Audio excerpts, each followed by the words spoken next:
y'all. Today I'm going to be making bone broth.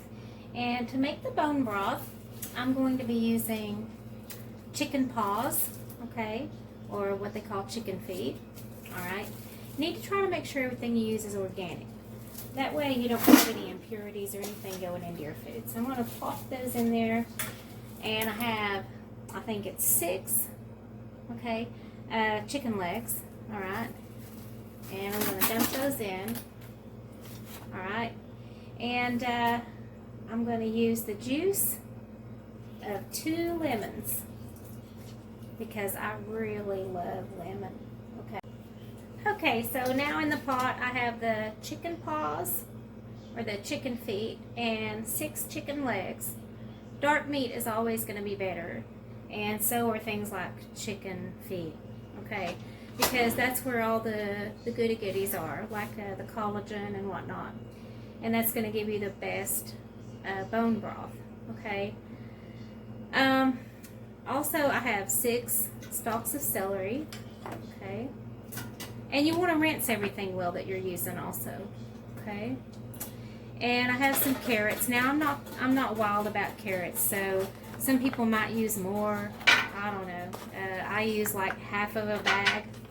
You know, those little bags of the petite carrots. And I prefer the sweeter carrots, the smaller carrots, because they have a better flavor.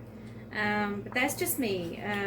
Use kind of what you want. Just make sure you don't use anything like broccoli or potatoes or anything like that. Make sure you're using the right types of vegetables and herbs and whatnot for a bone broth. And then I have a whole onion here that I'm going to put in here, and it's just rough chopped. It doesn't even matter because all that stuff is going to get strained off at the end. Okay, so I'm going to get all that in there. And it looks like I've got about 6 pieces of garlic here. I'm going to throw that in there. And then this is rosemary.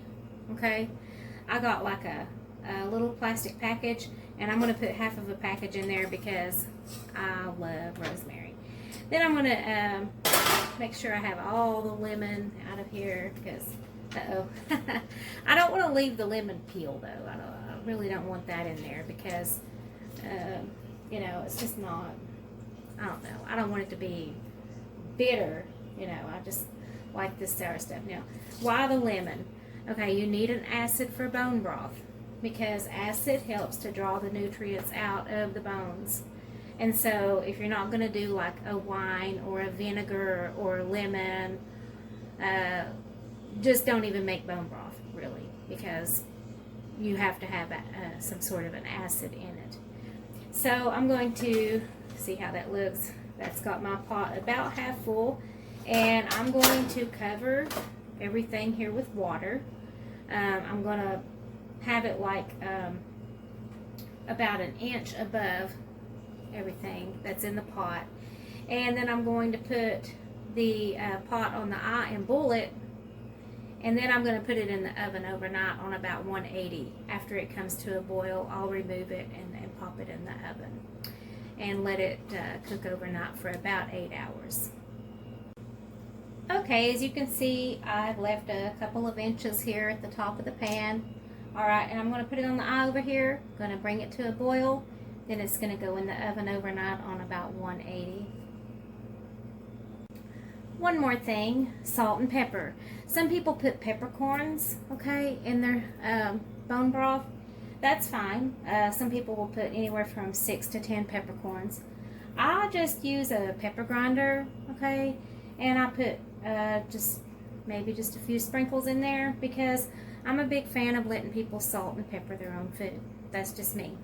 And then, of course, I have the sea salt, and I put maybe a half a teaspoon in this whole batch because, again, I'm a big fan of letting people salt their own food because everybody just has a different tolerance to it. And so now I'm going to put it on the eye, bring it to a boil, and like I said, then we're going to pop it in the oven. Okay, I almost have this to a boil now, and it's smelling really good. It's starting to anyway. And I'm getting ready to put this in the oven as soon as it comes to a rolling boil.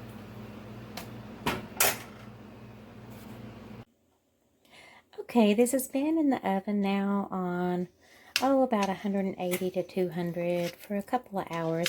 And I just wanted to show you how it's starting to look, how it's starting to develop.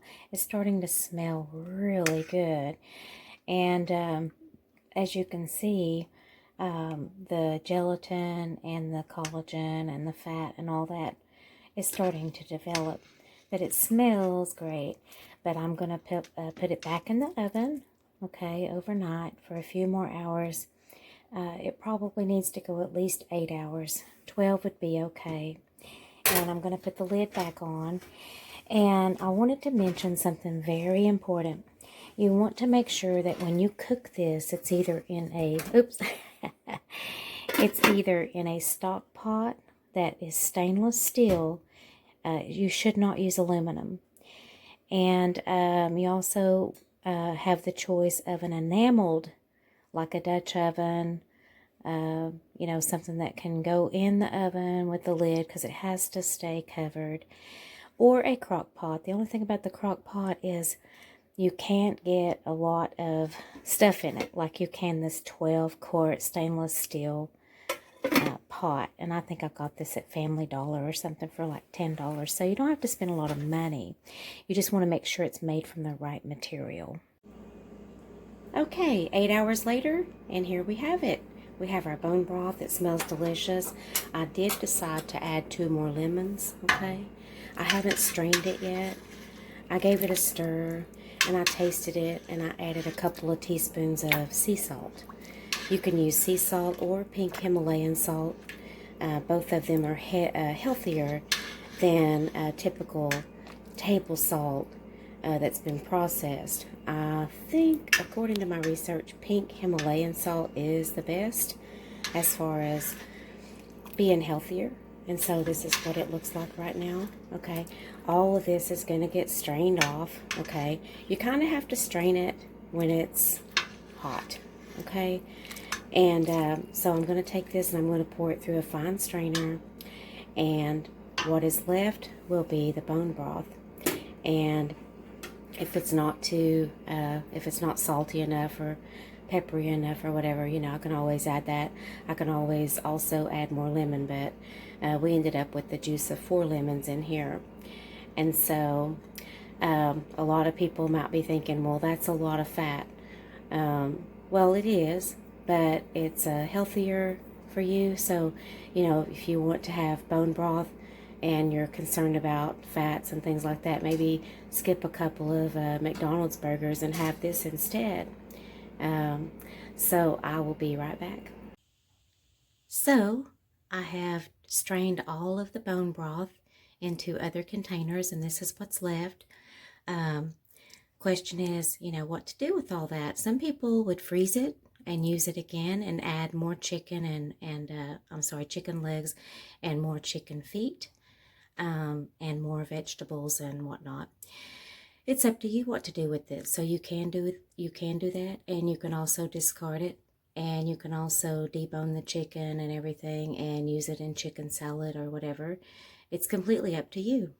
So here's how much bone broth we made. Okay, here we have kind of a Dutch oven, right, and it's almost completely full. And then here we have a crock pot that's almost completely full, and this is all strained bone broth. What I'm going to be doing is I'm going to let this come to room temperature, okay, and then I'm going to take some freezer baggies. Sorry, this is goofy. Okay, freezer baggies, and I'm going to freeze like 1.5 cup section. 1.5 cup servings. And because that's a serving size for me, so whatever a serving size is for you. How am I going to reheat it? I'm going to put it on the stove and heat it the natural way. You don't want to microwave it because that can ruin the nutrients. Some people might be tempted to put this in the refrigerator and skim the fat off. Honestly, that is where the nutrients are. So if you're going to do that, if I were you, I just wouldn't even bother with bone broth because the fat is where the nutrients are held and the gelatins and all of that. So, like I said, if you're concerned about fats and things like that, maybe skip some other fats and have this instead. It'll be better for you. You can add more lemon juice. You can add more salt, more pepper. I have what I call a baseline of salt in there, which for this whole batch is like 2 teaspoons of sea salt. Okay, so that's not very much salt at all. And like I said, pepper to taste, anything else you want to taste. So, so that'll be the next step, getting it in the freezer. I have it stored in here in my laundry room right now because I need the stove and the counter space for something else I'm going to cook today.